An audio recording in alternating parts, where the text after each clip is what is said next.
bit about Global Renewables Alliance and myself. So I'm Trigya Singh, Senior Coordinator Policy for all things renewables. The GRA, or the Global Renewables Alliance, is a unified industry voice for, well, again, all things renewables policy. We were responsible for the double down, triple up with COP28 at Arena.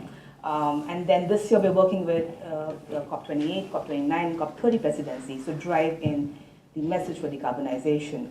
24/7 CFE for us plays a huge part in the narrative, the NDC piece, the DDTU piece, and I'm going to take the chance here not to get technical with you all, but to give you a tool on how to talk about 24/7 CFE when you are, let's say you find yourself at COP, you speak to a minister, and you're like, oh my God, I don't want to hear all of this. What do you mean by 24/7 CFE?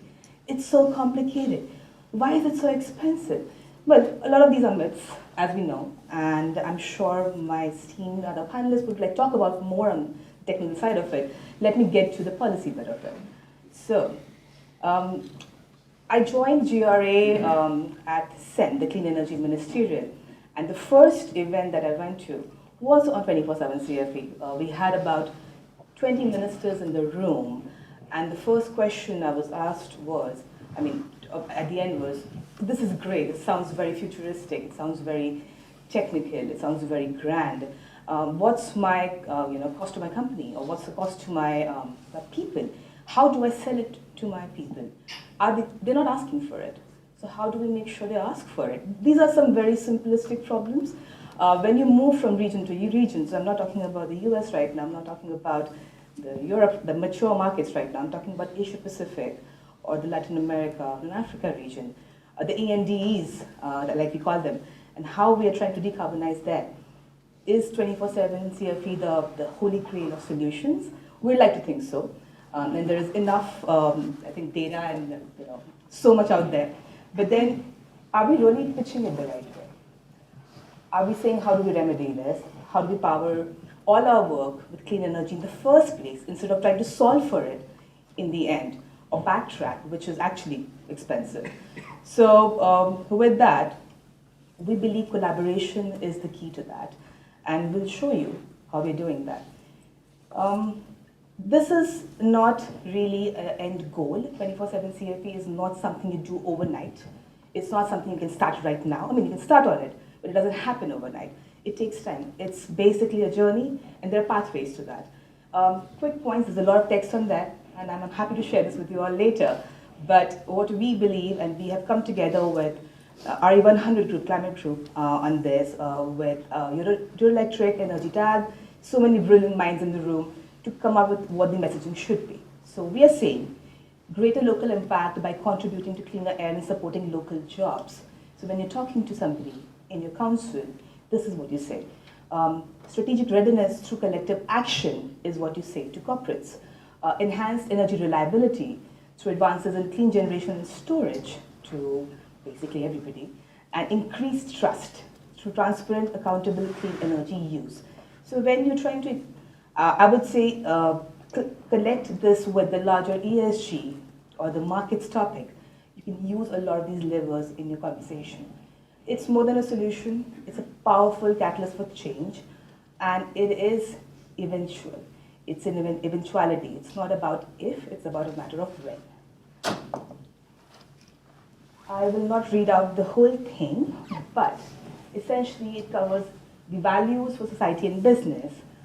We talk about local impact, collective action, progress, innovation, transparency, and also when you're talking to businesses specifically, in a buyer-seller sort of a matchmaking concept, which we do a lot at our end, talk about license to operate, strategic readiness for businesses, continuous action, it's not a one-stop solution, and reliability, and the brand trust and credibility. How are we trying to sell this without being a little too Bella Ciao about it, be too revolutionary, but then also you have to understand that when you're in these rooms with procurement folks, you'll not always find the right people. They might not understand the language that you're speaking. It's not about English to English. The English also varies when you vary the geography, right? So I found myself with a bunch of very interesting folks in South Korea last year.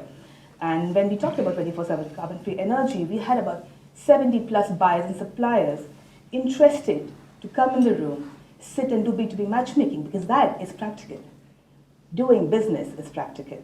So instead of maybe just also leaning more towards technical, the jargonizing of things, which is also great, we need to be really right about what we're saying.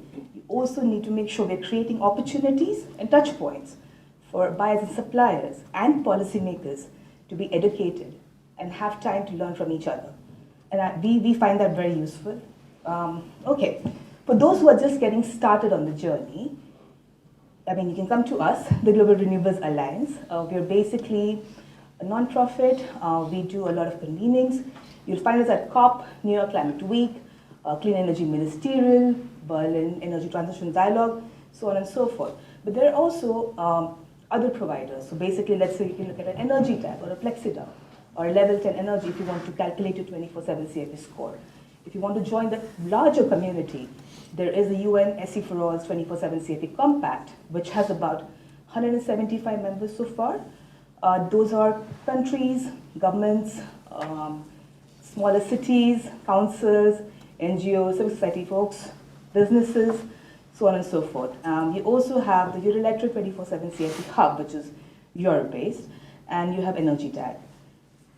For those that are already scaling their efforts, we have, again, the SE for All Compact, and also the Climate Group's 24/7 CFE Coalition Initiative.